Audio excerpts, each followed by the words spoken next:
إن الحمد لله نحمده ونستعينه ونستغفره ونعوذ بالله من شرور أنفسنا ومن سيئات أعمالنا من يهده الله فلا مضل له ومن يضلل فلا هادي له أشهد أن لا إله إلا الله وحده لا شريك له وأشهد أن محمدا عبده ورسوله صلى الله عليه وعلى آله وصحبه وسلم تسليما كثيرا أما بعد قال الله تعالى في القرآن الكريم يا أيها الذين آمنوا اتقوا الله حق تقاته ولا تموتن إلا وأنتم مسلمون وقال عز في علاه يا أيها الناس اتقوا ربكم الذي خلقكم من نفس واحدة وخلق منها زوجها وبث منهما رجالا كثيرا ونساء واتقوا الله الذي تساءلون به والأرحام إن الله كان عليكم رقيبا وقال سبحانه يا أيها الذين آمنوا اتقوا الله وقولوا قولا سديدا يصلح لكم أعمالكم ويغفر لكم ذنوبكم ومن يطع الله ورسوله فقد فاز فوزا عظيما عباد الله فإن خير الحديث كتاب الله وخير الهدى هدى محمد صلى الله عليه وعلى آله وسلم وشر الأمور محدثاتها فإن كل محدثة بدعة وكل بدعة ضلالة وكل ضلالة في النار أعاذني الله وإياكم من الضلالة والنار. Ma'asyiral muslimin rahimani wa rahimakumullah. Tentunya pertama-tama kita panjatkan puji dan syukur kehadirat Allah Subhanahu wa taala yang telah melimpahkan kepada kita nikmat demi nikmat tiada henti. Tiada saat, tiada detik yang kita lalui sejak kita berupa janin sampai saat ini kecuali kita tenggelam di dalam nikmat Allah. Wa in ta'uddu ni'matallahi la tuhsuha. Andaikan kalian mencoba untuk menghitung nikmat Allah, niscaya kalian tidak akan dapat menghitungnya. Wa ma bikum min ni'matin faminallah. Dan apapun nikmat yang sampai kepada kalian, itu semua datangnya dari Allah. Huwallazi asbagha 'alaikum ni'amahu zahiratan wa batinah. Dialah Allah yang telah melimpahkan kepada kalian nikmatnya, baik yang kalian lihat atau yang tidak kalian lihat. Nikmat Allah yang tidak kita sadari jauh lebih banyak daripada nikmat Allah yang kita sadari, yang kita ilmui, yang kita lihat, yang kita dengar, yang kita rasa. Karena memang kedangkalan ilmu kita, nikmat-nikmat yang sangat banyak terlimpah kepada kita, tidak kita sadari itu adalah nikmat besar dari Allah Subhanahu wa taala. Qul may yaklaukum bil-laili wan-nahari minar rahman bal hum 'an dzikri rabbihim mu'ridun. Katakan kepada mereka Muhammad, siapa yang menjaga kalian di sepanjang hari, sepanjang malam selain Rahman, selain Allah yang menjaga kita setiap waktu, setiap detik, setiap saatnya dari kejahatan makhluk, entah itu bentuknya manusia, entah itu bentuknya jin, entah itu bentuknya binatang, virus, bakteri, apapun itu, Allah yang menjaga kita. Balhum an dzikri rabbihim mu'ridun. Tetapi kenapa mereka berpaling untuk berzikir kepada Allah, untuk mereka mengingat Allah?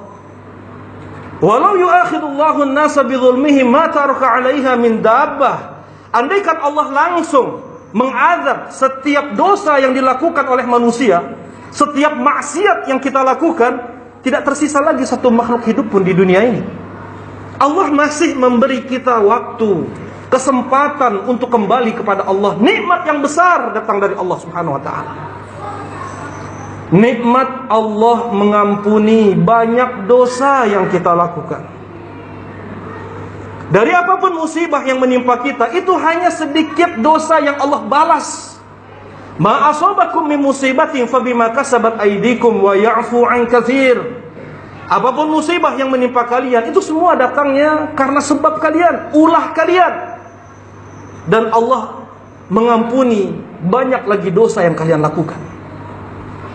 Walhamdulillah, dan nikmat terbesar Allah yang Allah anugerahkan kepada kita adalah nikmatul Islam, adalah nikmatul iman. Tanpa nikmat Islam, tanpa nikmat iman, jangan berharap baik. Jangan berharap baik entah dia di dunia atau di akhirat. Jangan berharap dia akan beruntung di dunia dan di akhirat. Pastikan nikmat terbesar Allah yang Allah anugerahkan kepada kita adalah nikmatul Islam dan nikmatul iman. Innal ladzina kafaru min ahlil kitabi wal musyrikin fi nari jahannam khalidina fiha ulaika hum syarrul bariyah. Sesungguhnya orang-orang kafir, baik itu dari kalangan ahlul kitab atau musyrik apapun agama mereka, mereka di neraka jahanam nanti di akhirat, kekal abadi di dalamnya, dan mereka adalah seburuk-buruk makhluk di sisi Allah Subhanahu wa taala. Itu Allah Subhanahu wa taala yang mengatakannya. Man 'amila shalihan min dzakarin aw untha wa huwa mu'min falanuhyiyannahu hayatan thayyibah. Siapa yang beramal saleh, baik dia laki-laki atau perempuan, dan dia mukmin, dan dia beriman, dan dia berislam, maka kami akan berikan kehidupan yang baik di dunia dan di akhirat. Walhamdulillah, Allah pilih kita dari hamba-hambanya yang diberikan anugerah terbesarnya, yaitu Islam, yaitu iman. Dan sebagai syarat sahnya iman seseorang, sebagai syarat Islamnya seseorang, adalah dia bertawakal kepada Allah. Tanpa dia bertawakal kepada Allah, tidak sah iman seseorang, tidak sah Islam seseorang.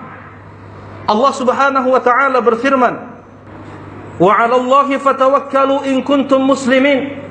Dan kepada Allah lah kalian bertawakal andaikan kalian muslim. Allah mensyaratkan, andaikan kalian muslim, menganut jujur agama Islam, hanya kepada Allah kalian bertawakal. Wa 'alallahi fatawakkalu in kuntum mu'minin. Dalam ayat yang lain, Allah Subhanahu wa taala mengatakan, dan hanya kepada Allah lah kalian bertawakal andaikan kalian jujur dalam iman kalian. Andaikan kalian mukmin. Syarat sahnya iman, syarat sahnya Islam hanya menjadikan Allah Subhanahu wa taala satu-satunya tempat kita bersandar untuk urusan dunia dan untuk urusan akhirat. Tawakal. Tawakal, apa itu tawakal? Bersandar sepenuhnya dengan kejujuran hati kepada Allah Subhanahu wa taala. Baik untuk meraih kebaikan atau untuk kita dapat terjauh dari keburukan dalam perkara dunia dan akhirat, dengan kita mengambil sebab. Dengan kita mengambil sebab, itu tawakal di dalam Islam. Kalau hanya dengan modal tawakal saja, tanpa dia mengambil sebab, tanpa dia berupaya, tanpa dia berusaha, omong kosong, dia telah mencela syariat Islam. Islam tidak mengajarkan demikian dari seluruh perjalanan para nabi. Akan kita sebutkan insyaallah kisahnya satu persatu. Seseorang yang dia hanya bertawakal pada sebab, kecerdasannya kah, kefasihannya kah, makhluk pengikutnya kah, partainya kah, kelompoknya kah, makhluk apapun dia bertawakal kepada selain Allah, kepada makhluk, maka dia telah jatuh pada kesyirikan. Bertawakal, bersandar penuh dengan kejujuran hati, hanya kita limpahkan kepada Allah Subhanahu wa taala. Tawakal adalah ibadah hati. Tidak dibenarkan di dalam Islam bertawakal tanpa usaha, bertawakal tanpa upaya. Nabiullah Musa alaihi salatu wassalam, ketika beliau dikejar oleh Fir'aun, mentok laut, para pengikut Nabi Musa alaihi salatu wassalam, sebagian mereka sudah putus asa, habis kita.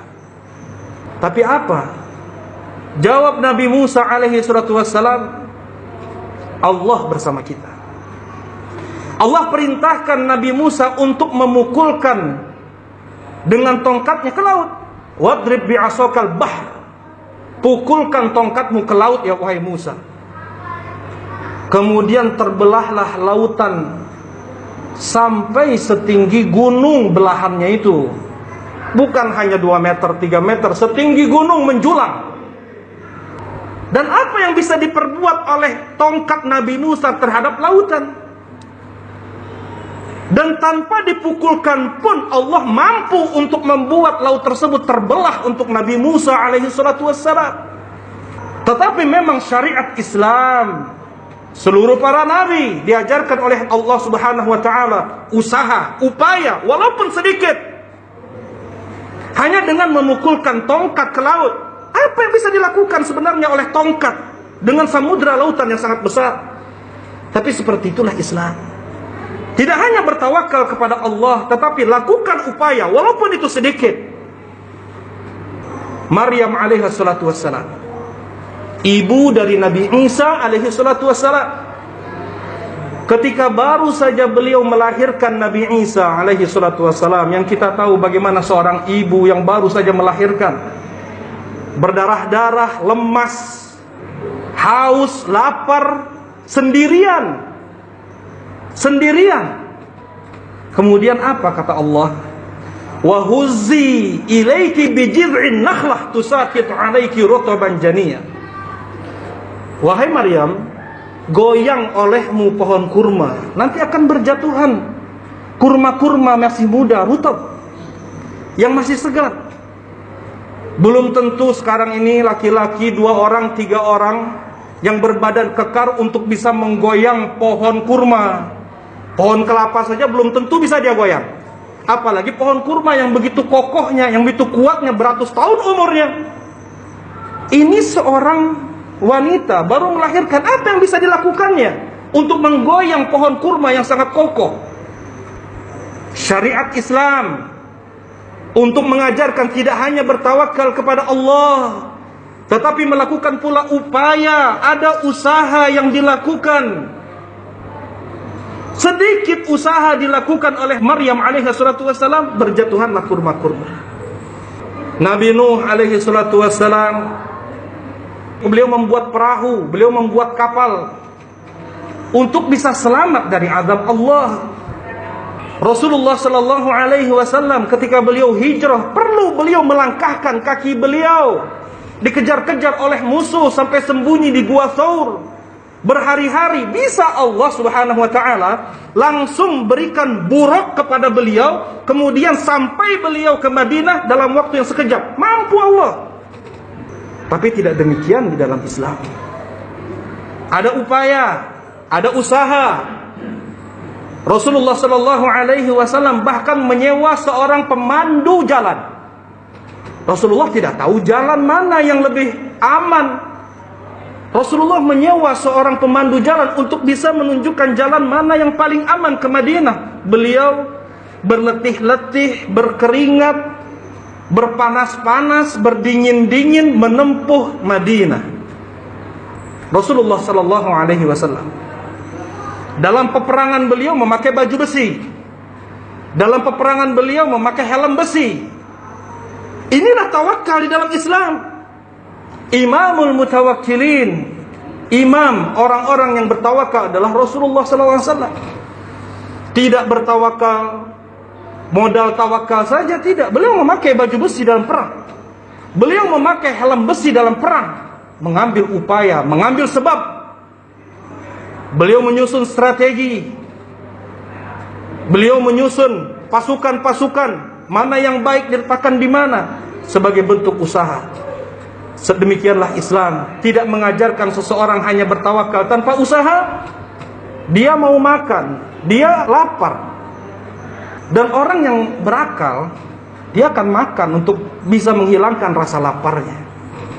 Ketika seseorang dia ingin punya anak, orang yang berakal dia akan menikah, berharap dengan itu dia mempunyai keturunan yang baik. Dia tahu tidak akan mungkin laparnya itu akan hilang begitu saja tanpa dia usaha, hanya modal tawakal kepada Allah. Tidak akan mungkin dia mempunyai anak muncul begitu saja tanpa dia menikah dengan cara yang syar'i. Walhamdulillah, Aqulu qawli hadza fa'tabiru ya ulil absar.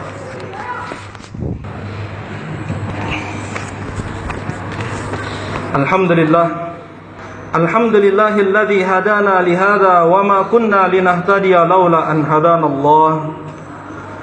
Wassalatu wassalamu ala habibina wa sayyidina Muhammad wa ala alihi wa sahbihi wa sallama tasliman katsira, amma ba'd.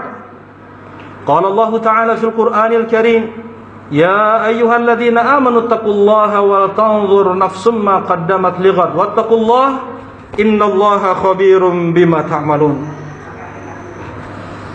Ketika terjadi di zaman Nabi Muhammad sallallahu alaihi wasallam sebagian orang yang mereka bertawakal dengan banyaknya pasukan. Ketika Makkah baru saja ditaklukkan oleh Nabi sallallahu alaihi wasallam, kemudian 19 hari setelah itu mereka pergi menuju Hunain untuk perang melawan orang-orang Hunain. Ada orang-orang Quraisy yang baru masuk Islam, belum tahu betul tentang perincian-perincian tauhid, perincian-perincian Islam, perincian-perincian iman, sehingga terucap dari lisan mereka, lan nughlab min qillah. Kita nggak akan mungkin kalah lagi. Kita udah menang, kita sudah banyak. Jumlah musuh sedikit. Mana mungkin kita akan kalah dengan jumlah kita yang sebanyak ini. Bertawakal dengan sebab, bertawakal dengan jumlah. Bukan dia bertawakal kepada Allah karena sebab sebagian segelintir orang. Allah jadikan kaum muslimin di awal peperangan kacau balau.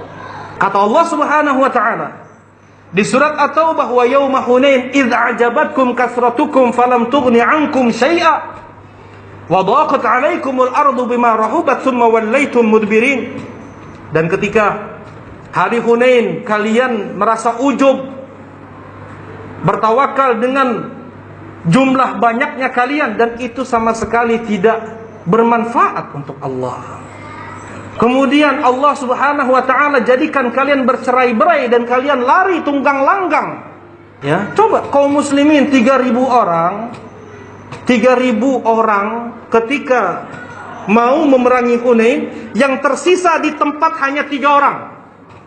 Karena sebab sebagian kaum muslimin mereka bertawakal kepada jumlah.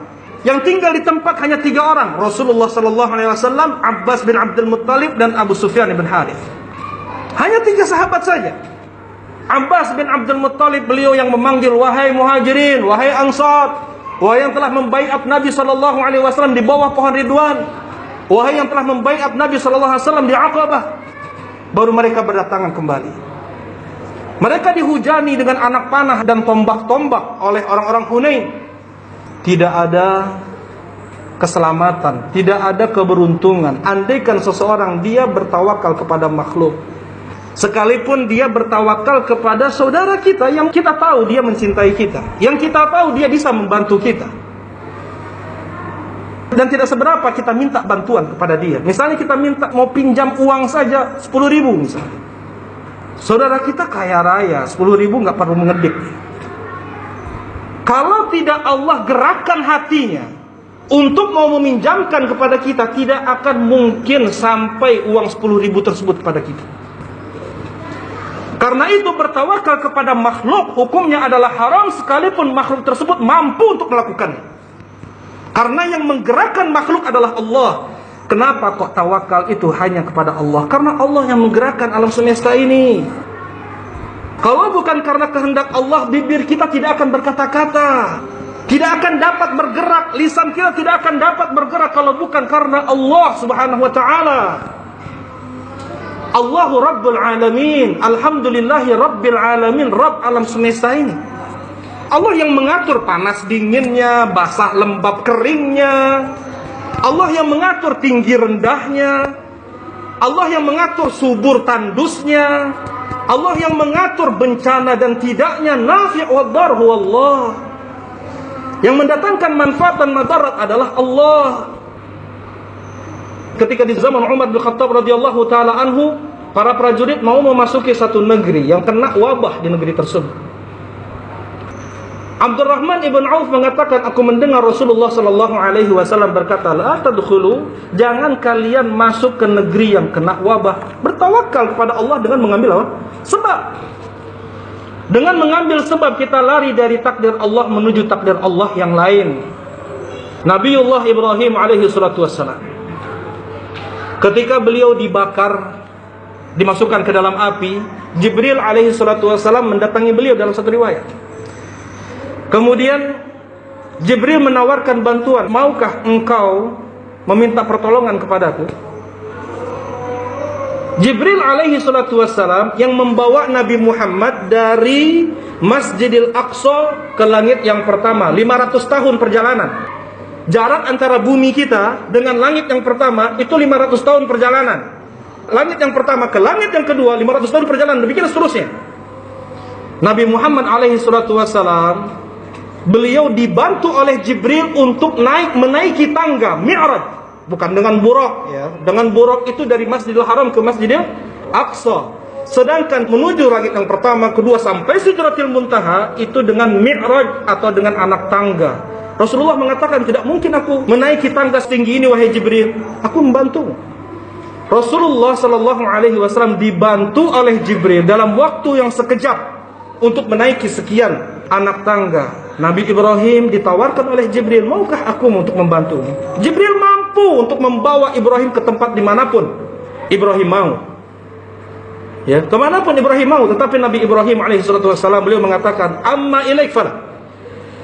Untuk aku meminta pertolongan kepadamu, bertawakal, bersandar kepadamu, tidak. Hasbiyallah wa ni'mal wakil. Cukup bagiku Allah, dan Allah sebaik-baik penolong untukku. Allah jadikan api tersebut wakuni bardan wa salaman ala Ibrahim.